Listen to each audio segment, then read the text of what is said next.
Assalamualaikum warahmatullahi wabarakatuh. Bapak Ibu, rekan-rekan mahasiswa program studi Magister Pendidikan Matematika yang sangat saya hormati. Syukur alhamdulillah pada kesempatan hari ini kita bisa kembali bertemu meskipun secara sinkronus begitu ya, lewat video yang saya rekam ini. Mudah-mudahan Bapak Ibu semuanya dalam keadaan sehat walafiat, dalam keadaan yang terbaik dan senantiasa diberikan kesehatan oleh Allah Subhanahu wa taala. Bapak Ibu yang saya hormati, hari ini kita akan melanjutkan pembahasan untuk mata kuliah Statistika Penelitian untuk mahasiswa program studi Magister Pendidikan Matematika. Minggu yang lalu kita sudah mulai membahas Bapak Ibu tentang penelitian kuantitatif. Pembahasan terakhir kita adalah ini terkait dengan siklus penelitian kuantitatif atau scientific method dalam penelitian kuantitatif, begitu Bapak Ibu. Di mana kalau kita berbicara tentang siklus penelitian kuantitatif, kemarin alurnya kurang lebih demikian, dapat kita gambarkan demikian, dimulai dari identifikasi, pemilihan dan perumusan masalah, kemudian dari hasil identifikasi itu kita melakukan kajian teori, juga termasuk kajian terhadap penelitian yang relevan terkait dengan masalah yang sudah kita rumuskan. Kalau itu sudah kita lakukan, berikutnya kita menyusun kerangka berpikir gitu ya. Jadi kita menyusun kerangka berpikir. Kerangka berpikir itu tujuannya arahnya kemana? Arahnya adalah nanti menjadi landasan kita dalam menentukan rumusan hipotesis penelitian. Dugaan sementara terhadap rumusan masalah yang sudah kita tetapkan, itulah yang kita sebut sebagai hipotesis penelitian. Kemudian kalau hipotesis sudah kita lakukan, berikutnya adalah pengujian hipotesis dengan cara mengumpulkan dan mengolah data, kemudian menganalisis data yang sudah kita olah tersebut gitu.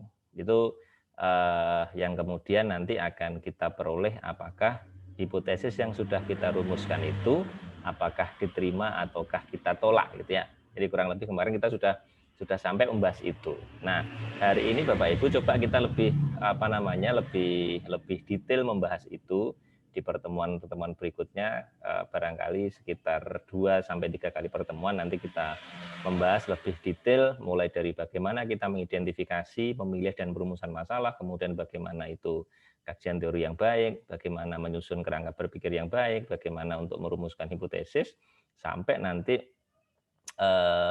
kita menuliskan hasil dari penelitian. Nanti coba kita bahas poin-poinnya secara detail gitu ya. Jadi kalau berdasarkan scientific method yang sudah kita pelajari kemarin, maka langkah-langkah dalam penelitian kuantitatif itu kurang lebih bisa kita jelaskan demikian Bapak Ibu ya. Jadi yang pertama adalah identifikasi, pemilihan dan perumusan masalah.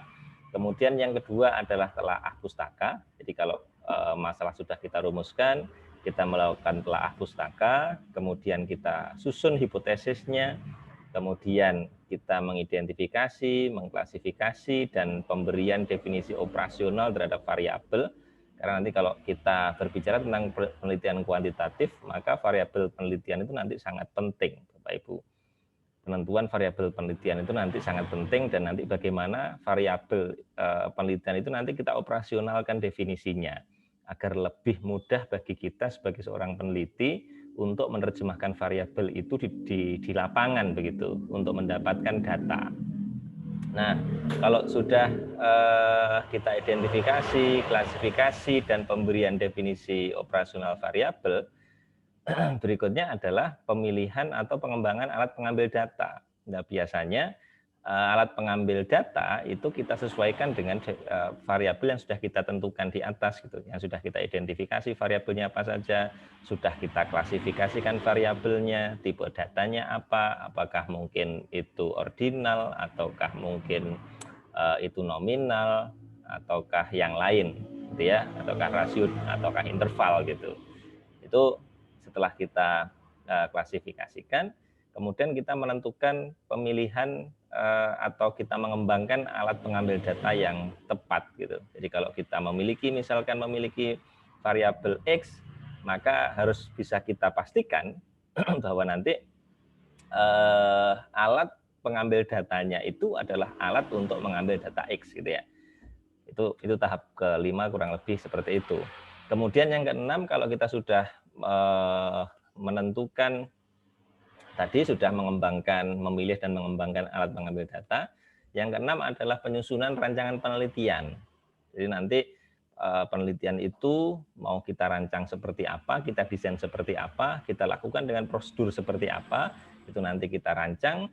Kalau sudah, berikutnya adalah kita tentukan sampelnya. Sampel yang representatif, kita lakukan teknik sampling untuk nanti keperluan pengambilan data yang lebih representatif. Kalau kita sudah mengumpulkan sampel, jadi kita sudah punya instrumennya, kita sudah merancang penelitiannya, kita sudah punya sampelnya, berikutnya maka data itu bisa kita kumpulkan gitu ya. Jadi kita lakukan tahap pengumpulan data, kemudian kalau data itu sudah terkumpul, maka langkah berikutnya adalah kita lakukan pengolahan dan analisis data. Datanya kita olah, datanya kita analisis gitu. Nah, berikutnya Bapak Ibu, kalau data itu sudah kita olah, data itu sudah kita analisis, berikutnya kita bisa menginterpretasikan hasil analisisnya gitu ya. Jadi nanti kita bisa menginterpretasikan hasil dari analisis data yang kita lakukan sebelumnya, beserta nanti kita lakukan pembahasan gitu. Kita lakukan pembahasan. Nah, yang ke-10, kalau itu sudah, maka nanti kita melakukan penyusunan laporan kita susun laporan sesuai dengan nanti petunjuk teknis di institusi masing-masing gitu ya. Kalau nanti kita bicara di Universitas Bhinneka, maka nanti laporan ini harus disusun berdasarkan ketentuan di Universitas Bhinneka. Nah, kalau sudah, berikutnya adalah yang terakhir, itu adalah publikasi hasil penelitian. Jadi kurang lebih Bapak Ibu, langkah-langkah yang perlu kita lakukan atau yang harus kita lakukan untuk melakukan sebuah penelitian kuantitatif itu kurang lebih ada 12 langkah ini Bapak Ibu. Mulai dari mengidentifikasi masalah, memilih masalah, merumuskan masalah, sampai publikasi hasil penelitian, kurang lebih ada 12 langkah ini yang nanti harus Bapak Ibu lakukan. Nah, sekarang kita coba masuk lebih detail ke langkah-langkah per poinnya Bapak Ibu. Kita mulai dari berbicara terkait dengan masalah penelitian Bapak Ibu, terkait dengan perumusan masalah. Nah, kalau kita berbicara tentang sumber masalah, pemicu masalah, itu sebenarnya kalau kita melakukan penelitian, itu masalah itu bisa kita peroleh dari mana gitu. Karena yang jelas penelitian itu basisnya harus kita lakukan basisnya adalah penyelesaian dari sebuah masalah gitu Pak Ibu ya. Jadi harus ada masalah nanti yang diselesaikan melalui penelitian. Karena pada dasarnya penelitian itu adalah upaya untuk mencari solusi dari sebuah masalah gitu ya. Tentu saja masalah penelitian gitu. Itu yang kita pecahkan, masalah itu yang kita pecahkan, kita cari solusinya melalui penelitian gitu. Nah, kalau kita berbicara tentang masalah, sebenarnya masalah itu dapat berasal dari mana sih? Banyak hal Bapak Ibu yang bisa menjadi sumber dari masalah atau pemicu masalah itu banyak gitu. Mulai dari bacaan, jadi misalkan Bapak Ibu kalau membaca jurnal ilmiah, membaca laporan penelitian, itu hampir-hampir bisa dipastikan pasti kita bisa menemukan masalah gitu.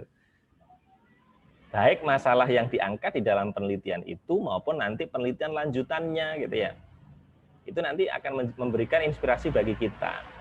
Di dalam laporan penelitian, di dalam jurnal ilmiah, itu biasanya akan memberikan rekomendasi terhadap penelitian lanjutan dari penelitian yang sudah dilakukan.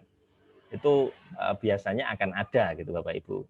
Kalau di dalam laporan penelitian itu biasanya letaknya ada di saran begitu, dan nanti kalau di dalam jurnal, artikel jurnal itu biasanya ada di terakhir, ada di kesimpulannya biasanya, di conclusion-nya.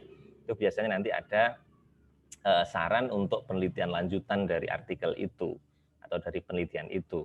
Jadi yang pertama bisa dari bacaan Bapak Ibu. Semakin banyak Bapak Ibu membaca, maka nanti referensi terhadap kemungkinan masalah yang bisa diangkat itu akan semakin baik.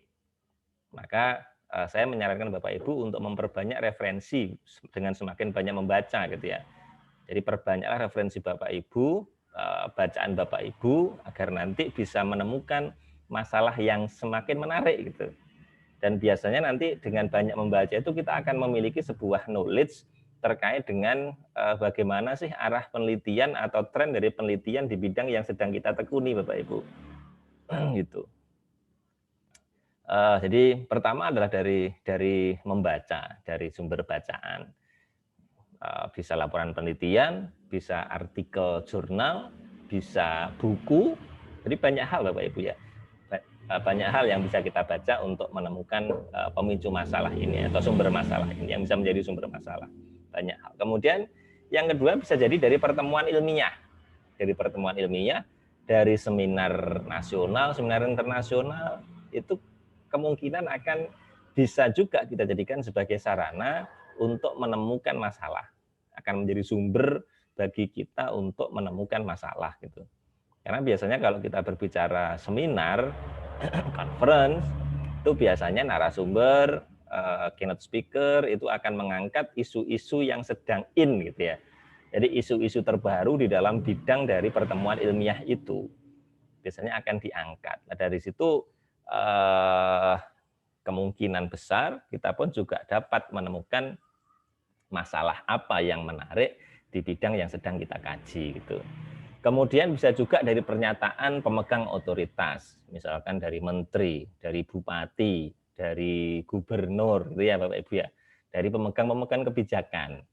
Jadi misalkan saat ini kalau misalkan Pak Menteri menyampaikan terkait dengan pembelajaran daring, kebijakan pembelajaran daring, itu nanti bisa menjadi hal-hal yang kemudian bisa kita angkat di dalam penelitian. Kalau sekarang misalkan sedang berjalan kebijakan tentang implementasi pembelajaran daring, maka Bapak Ibu bisa meneliti kira-kira apakah benar pembelajaran daring yang dilakukan sekarang itu sudah efektif, misalkan begitu. Apakah benar misalkan kebijakan yang sudah dikeluarkan oleh kementerian itu benar-benar diterapkan dengan baik di sekolah-sekolah yang ada di Indonesia, misalkan begitu. Jadi pernyataan dari pemegang otoritas, dari pemegang kebijakan itu bisa menjadi sumber masalah juga di dalam penelitian kita. Kemudian bisa jadi dari observasi kita sebagai peneliti, kemudian dari pengalaman pribadi, apalagi kalau kita sebagai pengajar, Bapak Ibu sebagai guru yang setiap hari ini berkecimpung di sekolah gitu ya, di kelas, kita berhadapan dengan peserta didik, dengan siswa, saya yakin itu nanti akan banyak hal yang bisa kita temukan gitu. Kita kalau mau merefleksi itu Bapak Ibu pada prinsipnya tidak ada pembelajaran yang sempurna gitu ya. Tidak ada pembelajaran yang sempurna. Pasti kalau kita mau merefleksi proses belajar mengajar kita, saya yakin pasti ada celah bagi kita untuk memperbaiki. Ya disitulah nanti akan kita temukan masalah gitu. Dan lain-lain, masih banyak lagi nanti Bapak Ibu sumber masalah atau pemicu masalah yang bisa kemudian nanti memunculkan, menginspirasi kita dalam melakukan sebuah penelitian.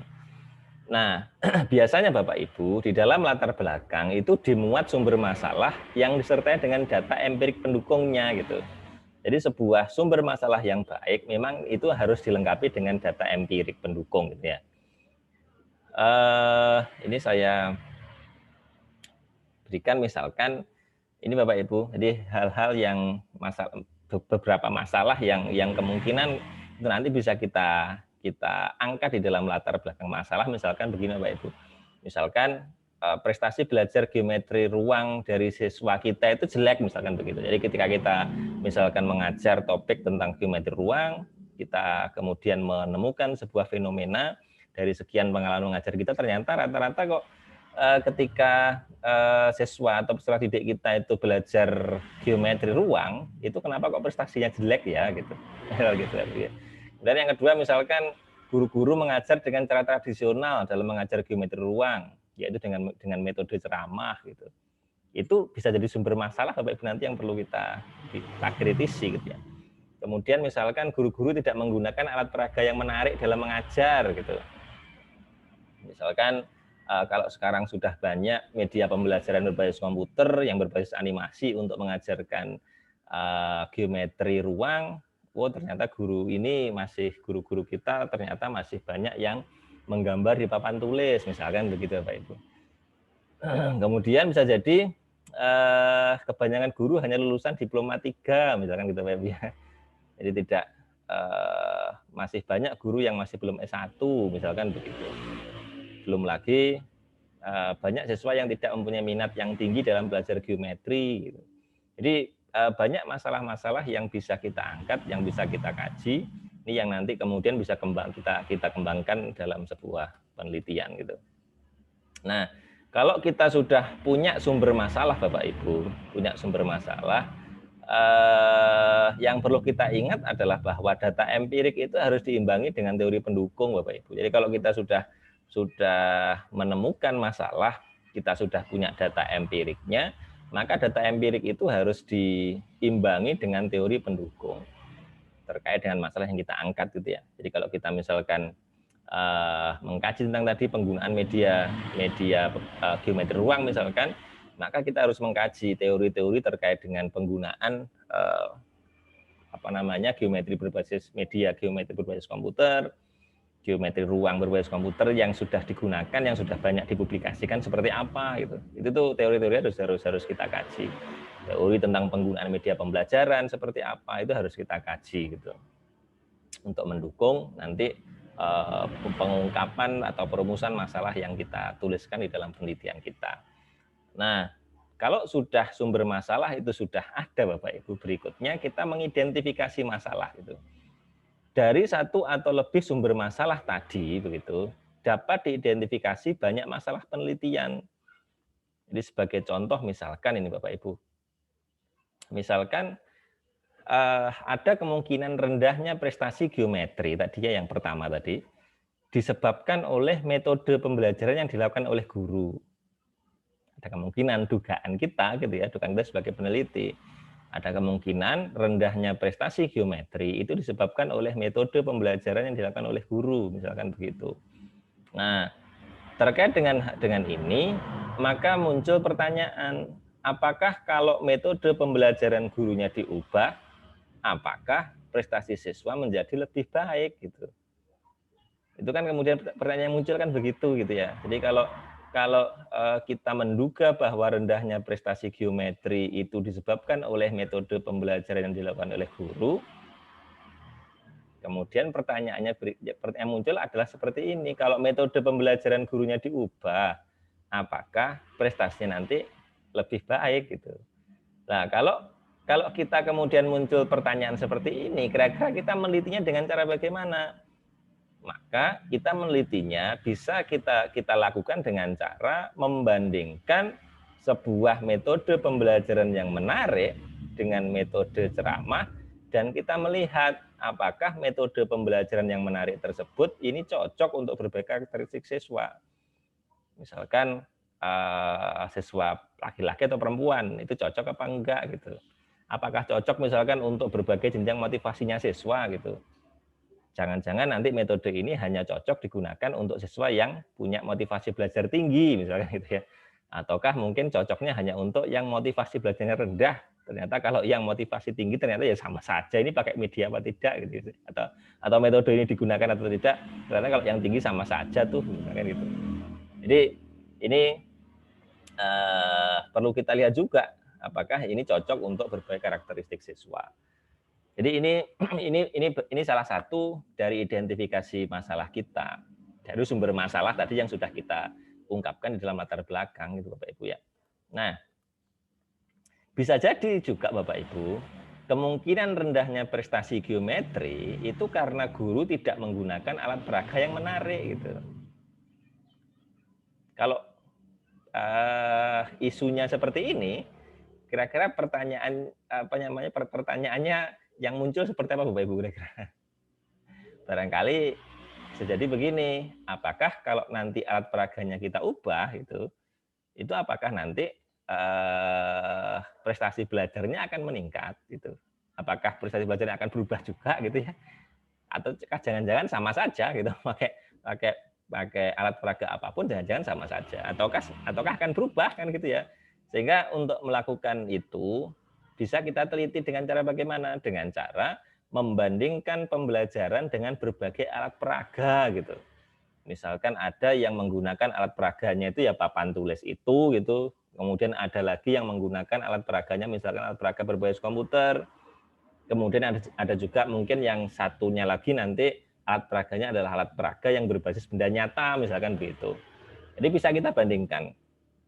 Misal kita menelitinya bisa kita bandingkan dengan membandingkan berbagai alat peraga.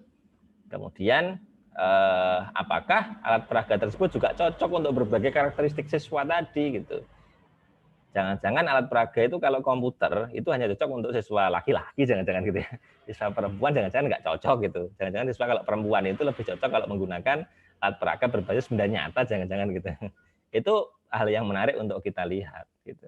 Apakah alat peraga yang kita gunakan itu cocok untuk berbagai karakteristik siswa, laki-laki perempuan, motivasi tinggi sedang rendah, minatnya tinggi sedang rendah, IQ-nya tinggi sedang rendah. Itu karakteristik-karakteristik seperti itu perlu kita lihat. Apakah gaya belajarnya berbeda, nanti juga alat peraganya yang efektif juga berbeda, ataukah sama saja gitu. Misalkan yang field independent gitu misalnya gitu ya. Atau mungkin yang gaya kognitifnya berbeda. Ini Bapak Ibu. Itu karakteristik siswa yang perlu kita lihat. Apakah kalau menggunakan alat peraga yang berbeda itu akan memberikan dampak hasil belajarnya juga berbeda ataukah sama saja gitu. Itu hal yang menarik untuk kita lihat. Nah, bisa jadi Bapak Ibu kemungkinan rendahnya prestasi geometri itu karena guru tidak cukup pandai mengajar gitu ya. Karena mereka hanya berijazah diplomatika gitu misalkan gitu. Kalau kita mengidentifikasi masalah yang seperti itu, kira-kira pertanyaan muncul bagaimana? Ya apakah kalau misalkan kemudian yang mengajar itu ijazahnya kita ubah gitu ya, misalkan S1 gitu, apakah nanti hasil belajarnya juga akan berbeda gitu? Ataukah sama saja gitu ya gitu. Itu perlu kita kita lihat. Jadi yang dapat dilakukan misalkan dengan membandingkan kelas-kelas yang diberi pelajaran oleh guru-guru yang berijazah sarjana dengan diplomatika itu sama apa enggak gitu. Mungkin dibandingkan lagi dengan yang S2 gitu. Jadi ada diplomatika, ada S1, ada S2. Kira-kira nanti belajarnya bagaimana gitu. Apakah prestasi belajarnya atau sama saja ataukah berbeda gitu. Itu misalkan juga bisa kita identifikasi seperti itu. Bisa juga ada kemungkinan rendahnya prestasi geometri itu karena siswa tidak mempunyai semangat dan motivasi yang tinggi untuk belajar gitu. Sehingga bagaimana kalau seperti itu? Yang muncul adalah bagaimana merancang pembelajaran yang menyenangkan sehingga dapat meningkatkan semangat dan motivasi dalam belajar geometri ruang gitu ya. Nanti bisa kita bandingkan juga apakah ketika pembelajaran yang menyenangkan itu kita terapkan, apakah itu berlaku sama untuk tingkat motivasi yang berbeda gitu. Untuk yang motivasinya tinggi, yang motivasinya rendah itu apakah sama ataukah berbeda gitu. Itu bisa bisa kita lihat, bisa kita identifikasi masalah-masalah tadi seperti itu. Nah, kalau sudah kita identifikasi, berikutnya kita pilih masalahnya Bapak Ibu. Apa yang melatar belakangi pemilihan masalah ini? Yang melatar belakangi adalah bahwa orang itu tidak mungkin dapat menyelesaikan banyak masalah penelitian dalam waktu yang sama gitu. Jadi misalkan dalam waktu yang sama mau meneliti semua yang keempat-empatnya tadi, baik terkait dengan metode belajarnya diteliti, penggunaan medianya diteliti, jenjang pendidikannya diteliti, gitu, tingkat motivasinya diteliti, itu akan sangat berat gitu Bapak Ibu ya. Jadi tidak akan sangat berat mungkin kalau waktunya lama gitu ya, tetapi akan sangat berat ketika dituntut untuk menyelesaikan banyak masalah penelitian dalam waktu yang sama. Yang bisa dilakukan bagaimana ya bias satu-satu kita selesaikan, yang misalkan terkait dengan penggunaan media dulu. Kemudian berikutnya nanti kalau ini sudah selesai gitu, berikutnya masalah penggunaan metode belajarnya misalkan gitu dan seterusnya. Jadi maka dari itulah perlu kita pilih masalahnya gitu ya. Jadi perlu dilakukan pemilihan dengan mengemukakan berbagai alasan yang mendasarinya. Nah, contohnya bagaimana? Contohnya misalkan dari keempat masalah yang diidentifikasi di atas, peneliti hanya ingin melakukan penelitian yang terkait dengan permasalahan yang kedua, misalkan begitu. Yang terkait dengan penggunaan alat peraga. Kemudian apakah penggunaan alat peraga tersebut cocok untuk berbagai karakteristik siswa? Gitu. Misalkan penggunaannya nanti dilihat dari jenis kelaminnya, laki-laki perempuan cocok apa enggak. Kemudian gaya kognitifnya misalkan, kemampuan komunikasinya misalkan. Itu bisa kita lihat dari berbagai karakteristik siswa tadi. Nah, nanti kita ungkapkan alasan pemilihannya tersebut kenapa? Karena bla bla bla bla bla gitu. Nah, alasan itu pun juga harus alasan yang sifatnya ilmiah. Tidak boleh alasan yang didasari atas ya asumsi pribadi gitu Bapak Ibu ya. Harus ditunjang dengan alasan-alasan yang ilmiah yang akan lebih baik ketika itu didasari misalkan hasil penelitian sebelumnya dari kajian teori nanti gitu Bapak Ibu.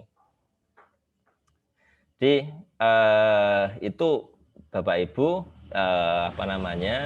mulai dari sumber masalah, kemudian masalah itu kita identifikasi, kemudian kita pilih gitu Bapak Ibu ya.